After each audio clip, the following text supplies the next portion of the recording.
આજે આપણે બનાવવાનું છે ઢોસો. તો આપણે પહેલા સૂકી ભાજી. તો જય માતાજી મિત્રો, આજે આપણે ઢોસો બનાવવાનો છે. તો પહેલા આપણે સૂકી ભાજી બનાવી લઈએ. સૂકી ભાજી માટે આપણે ગેસ શરૂ કર્યો છે. હવે એમાં તેલ, લોહિયામાં તેલ નાખી દે પાવડા.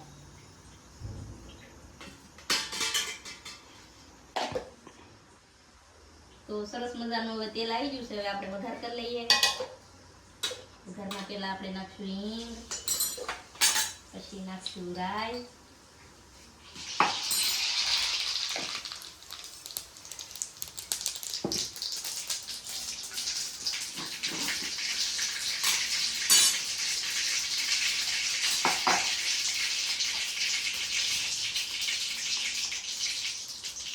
જીરું,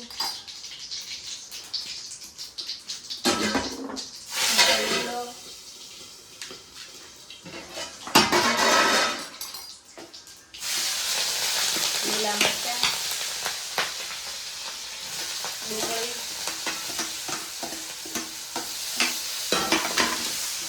હવે આપણે આમાં મીઠું અને હળદર નાખીને થોડી વાર પાકવા દઈશું.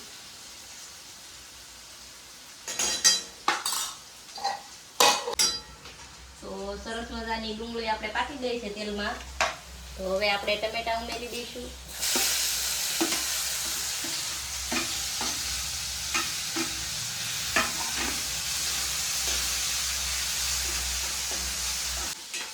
તો સરસ મજાના ટમેટા આપણે પાકી ગયા છે. હવે આપણે એમાં નાખી દઈશું લાલ ચટણી. 1 ચમચી ભરીને લાલ ચટણી નાખશું આપણે. થોડી ઉમેરી, થોડો કિચન કિંગ મસાલો. સરસ મજાનું આપણે આને હલાવી દઈશું. હવે બટેકા નાખી દઈશું.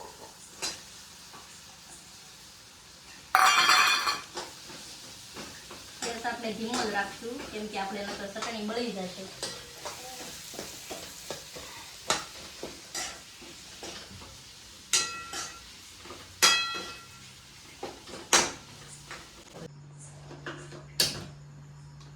હાલો મિત્રો, હવે આપણે મેસૂરની દાળનો વઘાર કરી લઈશું.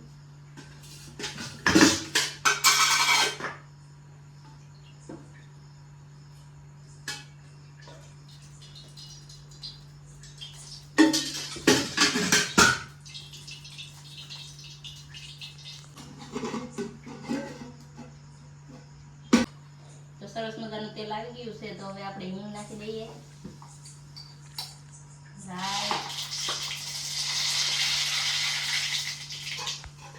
આખા મસાલા,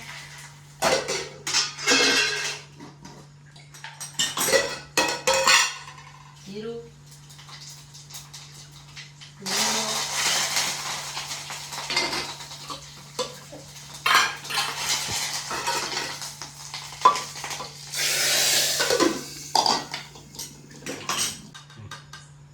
તો મિત્રો આપણે દાળમાં થોડો લાલ ચટણી, થોડો કિચન કિંગ મસાલો એડ કરી અને થોડી વાર પાકવા દઈશું આપણે.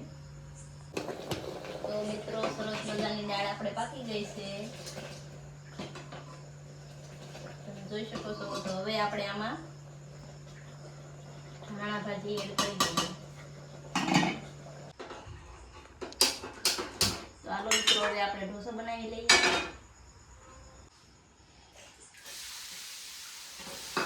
એકવાર આપણે પાણીનો છટકારો મારી દઈએ, કેમ કે ઢોસો ચોટે નહીં એટલા. ચાલો મિત્રો, હવે આપણે ઢોસો બનાવી લઈએ.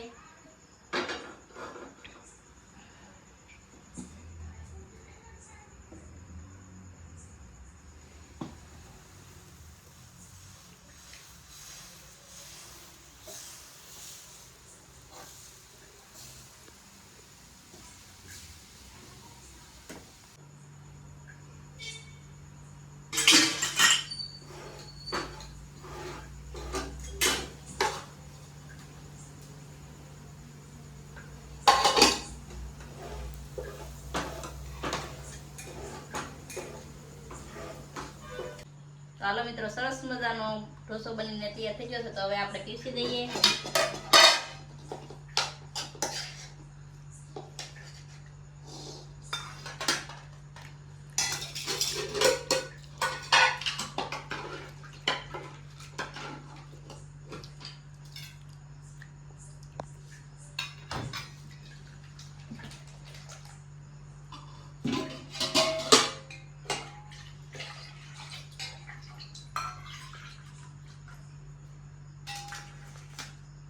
હાલો મિત્રો, જમવા આપણો સરસ મજાનો ઢોસો બનીને રેડી થઈ જશે. આવી જાઓ.